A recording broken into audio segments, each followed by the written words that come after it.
Ok. Então esse capítulo foi desenvolvido por mim, né, e pelo Marcelo Guedes Brito, da Federal de Sergipe, meu parceiro, grande parceiro e coautor.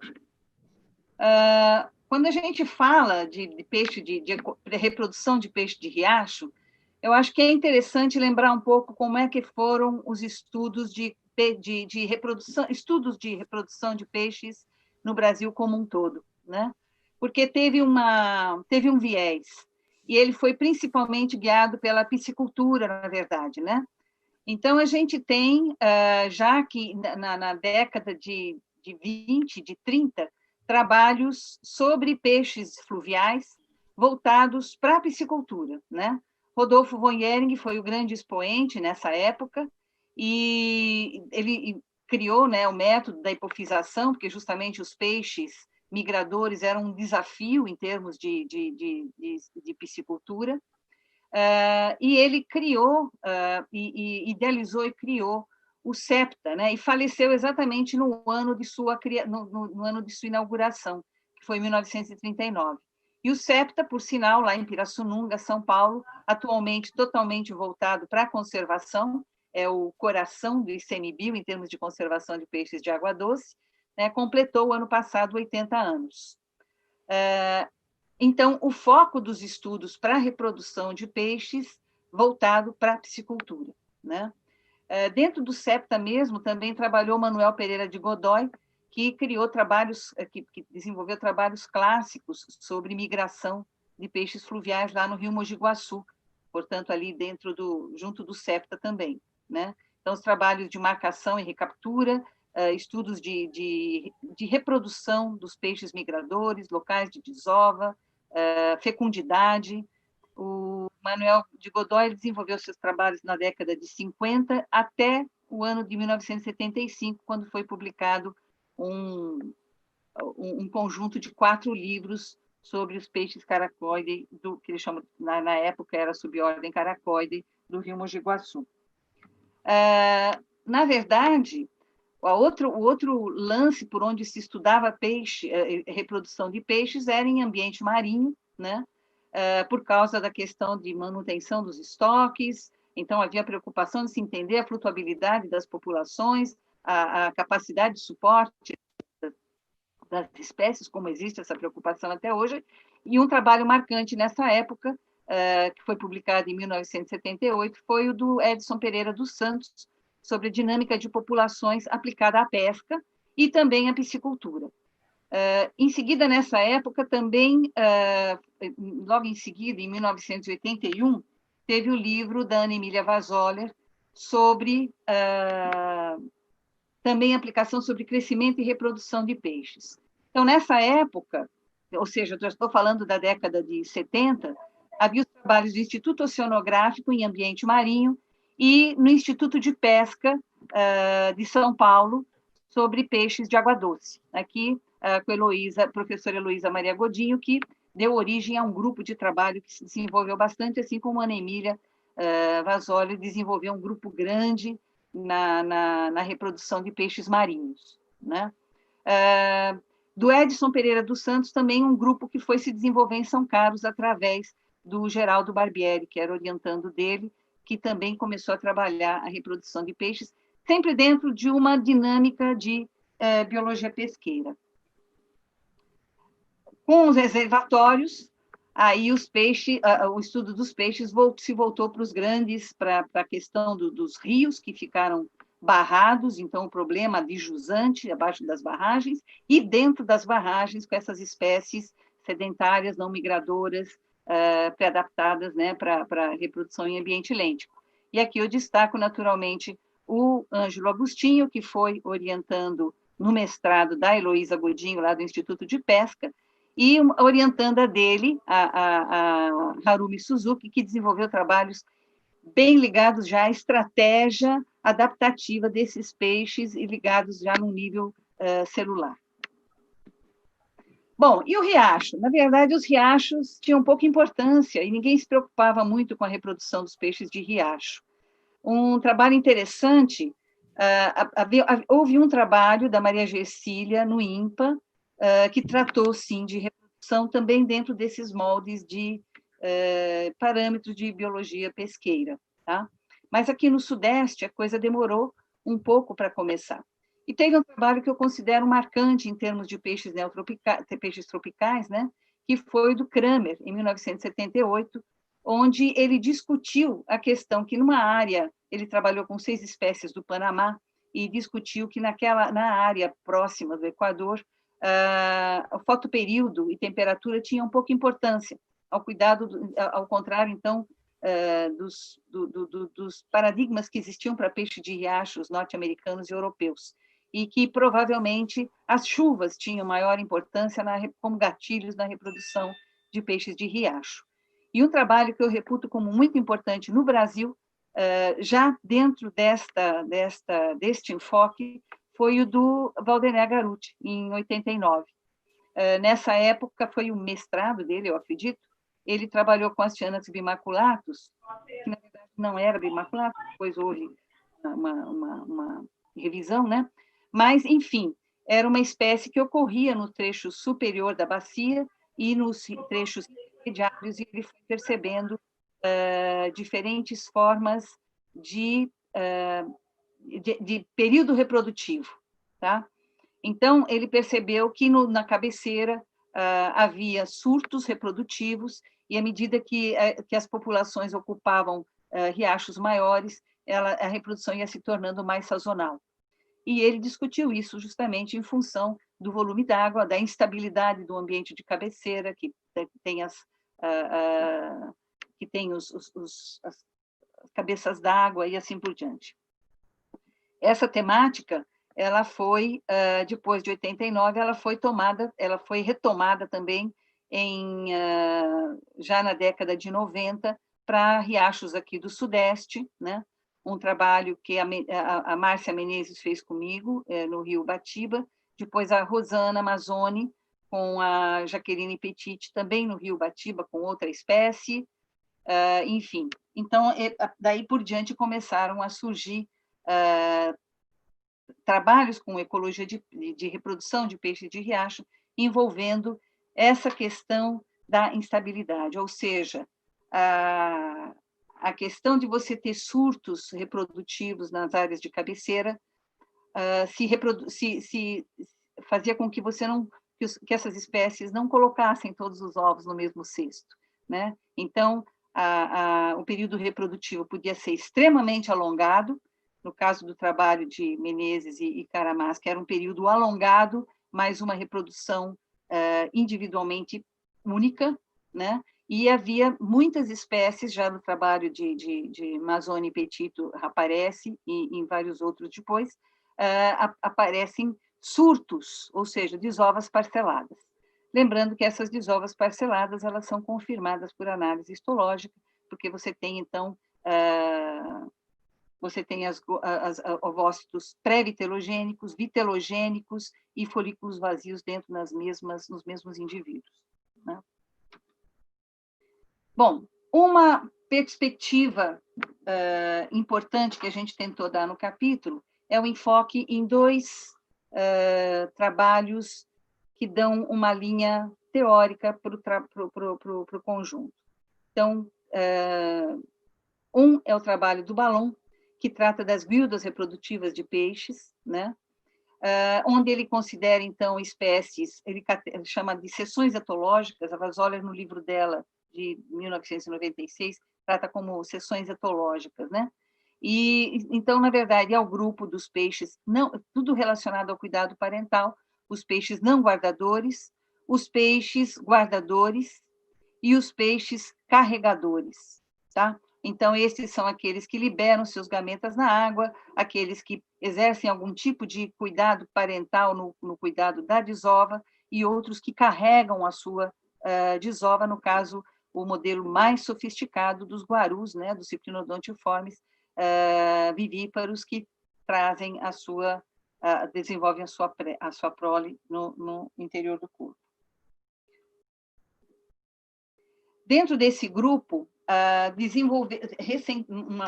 os trabalhos mais modernos, né, recentemente, na verdade, já surgiu antes da década de 90, com os trabalhos de Burns, de Weizmann, mas com os Glândulo-Caldini, aliás, esse é um Glândulo-Caldini, Magoniates, mas nos últimos 20 anos percebeu-se que os inseminadores surgem em vários clados, né? E um conjunto muito grande de informações e de estudos tem se desenvolvido nessa área. Eu acho que foi um dos mais das pesquisas mais expansivas nesses últimos períodos e com aprofundamentos e transdisciplinares também. Então, dos inseminadores, atualmente se trabalha a ultraestrutura do espermatozoide, características dos espermatozoides, não se chega a um padrão, na verdade, ele pode ser alongado, e isso tem explicação, ele pode ser arredondado, isso não tem muita explicação, mas, enfim, existe uma gama de trabalhos que a gente cita no capítulo envolvendo o desenvolvimento da pesquisa nos inseminadores. Outra questão que também ainda ligada às categorias, né, propostas pelo Ballon, a gente tem os ovovivíparos e vivíparos, né, que são carregadores mais específicos, que são aqueles lecitotróficos, em que os embriões se nutrem do próprio vitelo, e os matrotróficos, em que se discute diferentes níveis de participação materna na nutrição dos embriões. Como a gente vai ver, dentro deste grupo também surgiram pesquisas muito interessantes, trabalhos experimentais, e é uma das linhas quentes de pesquisa dentro da reprodução de peixes de riacho atualmente. No caso, para riacho, é basicamente a família Coecilidae. O outro viés teórico importante que se estabeleceu foi em 1989, ou seja, na mesma época, então, que saía o nosso trabalhinho, o trabalho de Garuti sobre o Astyanax, né, sobre padrões variados em Astyanax, que é o trabalho proposto pelo Weinmiller, né, nessa época, em riachos dos Guianos venezuelanos. Então, esta se baseia basicamente inicialmente se inspirou no contínuo de estratégia R e K estrategista do Pianka, né, R e K do Pianka, de espécies oportunistas para espécies de equilíbrio, e, na verdade, ele detecta um triângulo por causa das espécies periódicas ou sazonais que não tinham seu espaço aqui, né? Então, essa proposta, esse triângulo, esse contínuo, né, triangular que o Weinmiller propôs, na verdade, deu um pano de fundo para toda a discussão de estratégia em peixes de água doce, de maneira geral, né, mas para peixe de riacho também se torna um paradigma interessante. Muitos deles giram em torno de oportunista e equilíbrio com várias situações intermediárias que abrem espaço para discussões e para apresentação de novidades. Tá?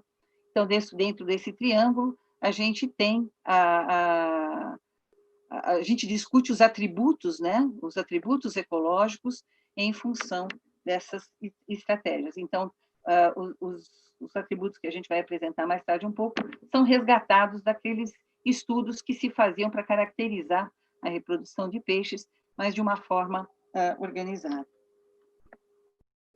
Bom, na prática, quando a gente vai coletar, aí a gente entra no aspecto da metodologia, nós paramos ali com a questão da introdução e entramos no aspecto de metodologia. Quando a gente trabalha com reprodução, tem que tomar vários cuidados no campo na questão da coleta, né? Então, a coleta ela tem que usar vários equipamentos, porque se a gente quer trabalhar com reprodução, é importante a gente saber onde estão os jovens, onde estão os adultos, usar métodos distintos, se eles apresentam segregação espacial, né?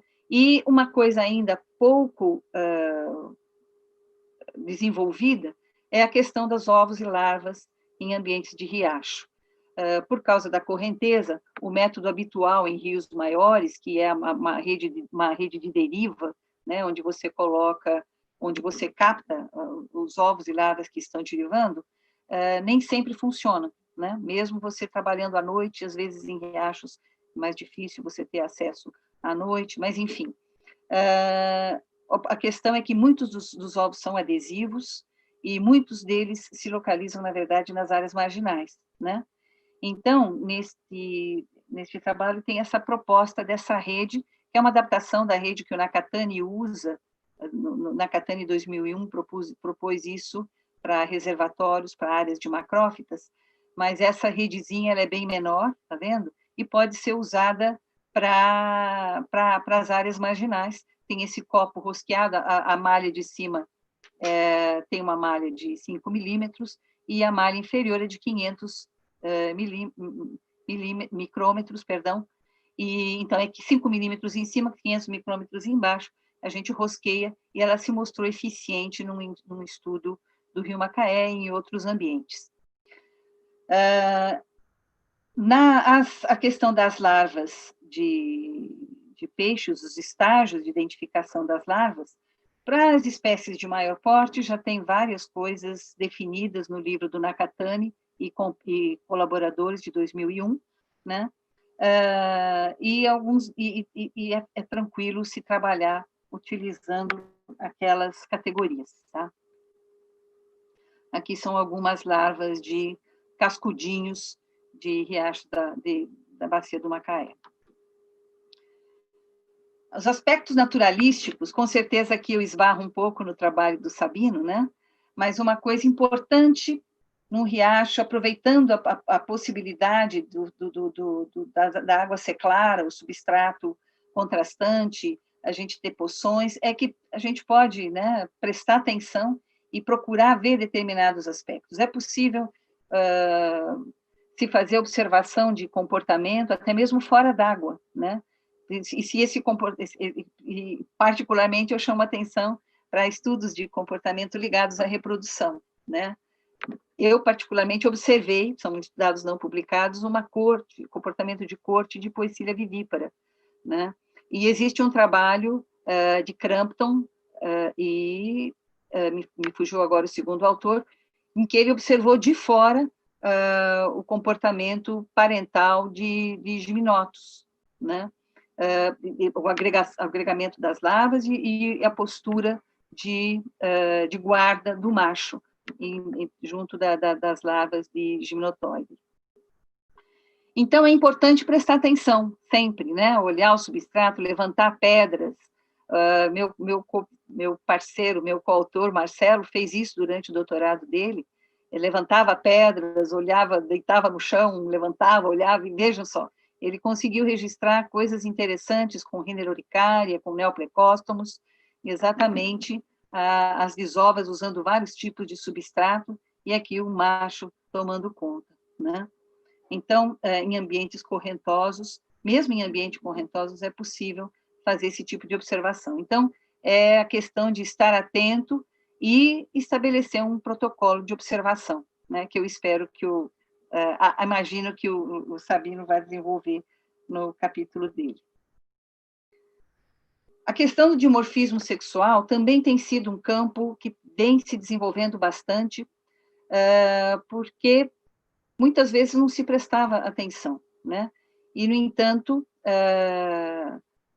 ele é bem recorrente nos peixes de riacho, tá? Como em outros grupos também, mas em peixes de riacho tem se encontrado dados bastante interessantes. Então, a questão dos ganchos na nadadeira anal dos caraciformes, né? A questão dos gonopódios, óbvio que é uma característica primária, a gente vê sempre os odontódios de Rhineuricária. Então, são características importantes, e no capítulo a gente distingue aquelas características primárias, algumas, né, das características primárias, e as várias características secundárias que vêm sendo descobertas, tá? No caso, quando a pessoa vai a campo para trabalhar, então, com reprodução de peixe de riacho, além de prestar atenção onde coleta e o que coleta, é importante tomar cuidado em observar esses aspectos da localização dos indivíduos, e na hora que leva o material para o laboratório, a questão também do que examinar. Então, antes de passar pelo processo de triagem, pelo processo de medida, pesagem e de observação de características dimórficas, tá? E na hora de abrir, tomar os devidos cuidados, né? Porque um caraciforme, ele tem uma compressão lateral, então o corte ele tem que ser feito com bastante cuidado na parte lateral do peixe, sempre tomando cuidado para não aprofundar muito a tesoura, e no caso dos siluriformes, em geral, se faz essa abertura ventral. E no caso dos gimnotiformes, a gente não tem a figura aqui, mas também é preciso bastante cuidado, principalmente para aqueles que não são da família Gymnotidae, existe uma contorção da gônada e a abertura tem que ser feita num semicírculo, partindo do ânus em direção aos olhos e à boca, né? Bom, na questão da metodologia, o trabalho da doutora Ana Maria Vasólia, que foi, desculpe, não é 2006, é 1996, eu dormi no ponto aqui, 1996, é um trabalho ainda muito atual. É o trabalho que a gente recomenda e que é difícil fazer alguma coisa melhor. Ela faz um apanhado teórico muito bom das categorias de reprodução em peixes, da metodologia, ela chega até o trabalho do Wayne Miller, né? E depois, na parte prática, porque esse livro se baseava em aulas que ela dava lá em Cananéia para os alunos, e depois no INPA, e depois no Nupélia, né? Então ela tem uma experiência com com vários grupos de peixes, então a metodologia não difere muito, é importante seguir com cuidado, porque é atual. A gente pode complementar com algumas coisas que surgiram posteriormente, mas ainda fazemos aqui nossa homenagem à doutora Ana Emília, porque esse material dela é precioso, e eu peço desculpas por ter colocado 2006, esse trabalho foi publicado em 1996. Tá? Então, abrimos o peixe, examinamos a gônada, e então ocorre toda a questão das escalas de maturação. A Vasólia apresenta um conjunto de características para a escala de maturação, que se aplica ao ambiente marinho e se aplica para o ambiente de água doce, que ela chama atenção, por exemplo, que a fase de hidratação é mais específica, a hidratação do ovócito é mais específica para peixe marinho e que a gente não verifica em peixe de água doce. Mas ela é bastante fácil de se usar, tá? Mas hoje está uma tendência a se usar, a se padronizar e tentar estabelecer escalas globais, internacionais, etc. Então, Nunes e Duponcelli apresentaram uma proposta de terminologia, de padronização de terminologia em 2009, e Brau e Petersen discute essa de Duponcelli e outras, também tem sido bastante usada no sentido de padronizar a nomenclatura, tá? E quando a gente precisa publicar para fora, a gente acaba tendo que usar, encaixar ou discutir estas propostas também, pelo fato de Vasólia ser uma publicação em português. Eu acho isso um pouco injusto, mas acontece. Então, na verdade, a gente utiliza a escala que é mais adequada para a espécie que está trabalhando. Importante ler esses trabalhos e entender suas discussões. Por exemplo, Brau e Peterson não aceita reunir os estádios de imaturo e de repouso, né? E em alguns casos, Nunes e Duponcelli faz isso. E, mesmo assim, há espaço para escalas novas, né? Por exemplo, Waddell e Crampton propuseram em 2018 escalas específicas para gimnotiformes, tá? Então, é um espaço que tem, é um caminho que é um tema que tem espaço. Em todos os casos, a descrição das escalas de maturação, elas podem ser macroscópicas, e isso implica num grau de subjetividade muito grande, é criticado há muito tempo essa questão da subjetividade, e importante que ela seja confirmada histologicamente. Para peixe de riacho, eu acho fundamental, por causa da frequência com que a gente encontra espécies com maturação com desova parcelada, né? Então, para a desova parcelada, realmente é importante a gente ter uma confirmação microscópica, tá? Quando a gente trabalha com a reprodução dos peixes, a gente está pensando numa estratégia reprodutiva, então é o conjunto aquela estratégia, é a forma que aquela espécie evoluiu dentro do seu método reprodutivo, né? E nós temos as chamadas táticas, que Potts e Wootton definem bem no seu livro de 84. O que são as táticas, né? As táticas, a estratégia é a guerra e as táticas são as batalhas. Eu acho essa sugestão interessante. E a gente percebe que a tática ela é flexível, né? Então, é muito importante nesse estudo da reprodução a gente identificar quanto essas táticas reagem ao ambiente. Então, se no ambiente tropical as chuvas são importantes, quando a gente considera o ambiente mais do nosso sul, sudeste e sul, em algumas situações o fotoperíodo volta a ter importância e a temperatura também, né? Então, o grupo de trabalho da Clarice Fialho, do Becker, lá no sul, eles têm uma resposta ligada à temperatura também. Já aqui na região do Rio de Janeiro, as chuvas determinam, através da vazão, realmente os principais tempos de reprodução. Então, essas respostas das táticas são interessantes. Uma abordagem, além do Garuti, teve um trabalho interessante que a Mazzoni e Iglesias fizeram com geófagos, percebendo mudança na resposta das táticas em função da vazão, né? E o Becker também trabalhou, o Fritz, né? Também trabalhou com o Caracidium e encontrou numa mesma população respostas distintas, em ambientes distintos, dentro de uma mesma bacia, em função dos gatilhos ambientais. É uma abordagem bem promissora, né? Bom, quais são esses atributos que a gente vai chamar de táticas, né? São atributos quantitativos, mas que vão responder de forma diferenciada nos diferentes ambientes. A proporção entre os sexos, a estrutura em tamanho por sexo, local, época do ano. Então, no capítulo a gente faz algumas recomendações em relação a se fazer sempre essas abordagens.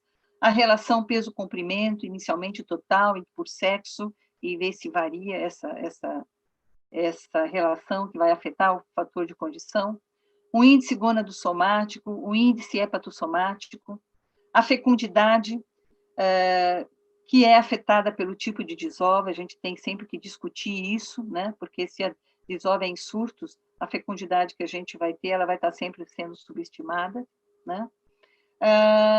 E a primeira maturação. E, em relação à primeira maturação, o método tradicional gráfico que a Vasória apresenta em 1996 necessita que você tenha uma amostra bastante boa. Então, uma escapatória para quando a gente tem uma amostra muito pequena é usar os menores indivíduos reprodutivos, né, já maduros. E isso pode ser confirmado macroscopicamente e microscopicamente. Mas também Fontoura desenvolveu uma técnica a partir da relação peso-comprimento, para identificar o que seria a primeira maturação, né? E isso está sendo testado, miúdo, há um trabalho no Pará, né? Foi desenvolvido pelo Montag e seu grupo, em Igarapés, não foi em Igarapés, né? Foi com Curimata, mas testando essa proposta, e Soares trabalhou isso com um peixinho, Soares e colaboradores, trabalhou isso aqui no Sudeste com um peixinho de riacho, o Rhamdioglanis, mostrando que o que funciona melhor ainda dentro das técnicas tradicionais, se usar a microscopia, fazer a histologia, para identificar realmente quem é adulto, quem é juvenil. Porque essa separação é complicada de ser feita macroscopicamente e por outros métodos, né? Dentro das perspectivas, nós lembramos que riachos são ambientes ameaçados, né? Responsáveis por alta diversidade, mesmo que não individualmente, no conjunto, devido a todas as diferenciações que existem, eles respondem por uma enorme diversidade, né? E que os atributos reprodutivos, eles são ferramentas importantes para a avaliação da qualidade ambiental. Por presença de má formação, ou por falha na reprodução, falha no recrutamento, são atributos reprodutivos que funcionam mesmo como ferramentas que podem ajudar na gestão, né? E conservação também. A abordagem evolutiva e o surgimento de características e padrões dentro dos grupos. Em Riacho ainda isso está incipiente, né? Eu acho que é importante que sempre seja discutido dentro de um contexto da teoria, da proposta feita pelo Wayne Miller e outros autores que desenvolveram depois. A embriogênese, desenvolvimento larval, idade através dos otólitos, ainda é uma coisa extremamente incipiente em Riacho, e eu acho que tem um caminho ali interessante. Agradecemos demais ao André Vaz Santos, que aceitou vir trazer essa proposta para Peixe de Riacho no seu capítulo, né? A morfologia dos tecidos gonadais, a ultraestrutura dos gametas, está sendo uma área quente dentro de estudos de reprodução de peixes, né? Para um conhecimento dos padrões, mas também como um complemento para a filogenia, né? Da mesma forma, a avaliação do investimento energético na reprodução em ambientes sazonais é uma coisa ainda pouco estudada, em Riacho está incipiente, tá? A questão das espécies inseminadoras, tem um trabalho de 2020 descrevendo um caso de zigoparidade, ou seja, em que o ovócito foi, de fato, fecundado e se encontra um ovo dentro do ovário da fêmea. É o primeiro registro. Não se sabe ainda exatamente como ocorre a inseminação, então tem uma área de pesquisa ainda a ser feita dentro dos inseminadores. E os poecilídeos, né, como modelos para testar hipóteses ecológicas que são foram descobertos e estão sendo, produzindo trabalhos extremamente interessantes com alocação energética na prole, comportamento reprodutivo, seleção sexual pelas fêmeas e assim por diante. É isso, obrigada.